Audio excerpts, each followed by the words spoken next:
តាណានិយាយអំពីសង្គ្រាមនៅលើពិភពលោកយើងនេះមិនថាតែជនជាតិខ្មែរឬក៏ជនជាតិផ្សេងៗនៅលើពិភពលោកទេគឺមិនពេញចិត្តទេគឺមិនសប្បាយចិត្តទេហើយក៏គ្មានពីណាមួយចង់បាននៅសង្គ្រាមដែរប៉ុន្តែបើយើងនិយាយអំពីចំណុចមួយដែលធ្វើឲ្យចការឈឺចាប់បំផុតនោះគឺស៊ីមវាបន្តឆ្លៀនពៀន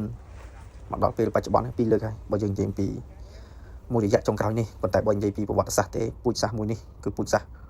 ចោលភូតបោកប្រាស់បំភ្លៃប្រវត្តិសាស្ត្រយកតាំងពីទឹកយកតាំងពីដីយកតាំងពីអាកាសយកតាំងពីវប្បធម៌យកតាំងពីប្រពៃណីនេះហើយគឺជាភាពឈឺចាប់មែនទែនសម្រាប់ប្រជាជនខ្មែរយើងដែលជាជនជាតិមួយដែលស្លូតត្រង់ជនជាតិមួយដែលប្រកាន់នៅសន្តិភាពប្រកាន់នៅបុណ្យនិងបាបប៉ុន្តែទោះបីជាយ៉ាងណាក៏ដោយយើងក៏មិនដែលភ្លេចយើងក៏មិនដែលថាមិននឹករលឹកទៅដល់បងប្អូនកងកម្លាំងការពារជាតិរបស់យើងទាហានជួរមុខរបស់យើងដែលកំពុងឈរជើងយ៉ាងអង់អាចក្លាហានដើម្បីការពារបូរណភាពទឹកដីនិងអធិបតេយ្យភាពជាតិហើយក្នុងនាមជាប្រជាពលរដ្ឋខ្មែរយើងដែលនៅសមរភូមិក្រោយខ្ញុំសូមបួងសួងសូមអំពាវនាវទាំងអស់ធ្វើម៉េចបន្តគ្រប់គ្រងបន្តចែកបន្តជួយនិងរួមចំណែកគ្រប់មធ្យោបាយទាំងអស់ដើម្បីជាកម្លាំងដ៏រឹងមាំទៅដល់អ្នកដែលកំពុងបំពេញបេសកកម្មនៅជួរមុខទោះបីជាគ្មានអ្វីឲ្យពួកគាត់ក៏ដោយប៉ុន្តែយើងអាសាទៅលេងគាត់ក៏ជាចំណុចមួយជាការលើកទឹកចិត្តទៅកាន់ពួកគាត់ដែលនៅសមរភូមិមុខផងដែរក្នុងគ្រប់កលៈទេសៈទាំងអស់យើងត្រូវមានស្មារតីភ្ញាក់រលឹកហើយយើងនឹងមិនចាញ់ការបំភាន់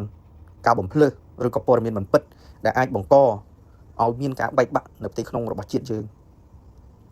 យើងធ្វើម៉េចកុំឲ្យវាមានការបែកបាក់ផ្ទៃក្នុងរបស់ជាតិរបស់យើងដើម្បីឲ្យសត្រូវនឹងវាងាយបំបែកបំបាក់ហើយនឹងងាយត្រួតត្រាទៅកាន់ប្រទេសយើងដូច្នេះយើងធ្វើម៉េចក៏ដោយមិនចាញ់អាការបំភាន់អាការបំភ្លឺឬក៏ព័ត៌មានមិនពិតហើយធ្វើយ៉ាងណាហ្នឹងឲ្យអាស្មារតីជាតិរបស់យើងនៅផ្ទៃក្នុងរបស់ជាតិយើងគឺជាកម្លាំងតែមួយហើយកម្លាំងពិតរបស់ជាតិយើងមិនមែនស្ថិតនៅលើតែអាវុធយុទ្ធភ័ណ្ឌមួយមុខទេ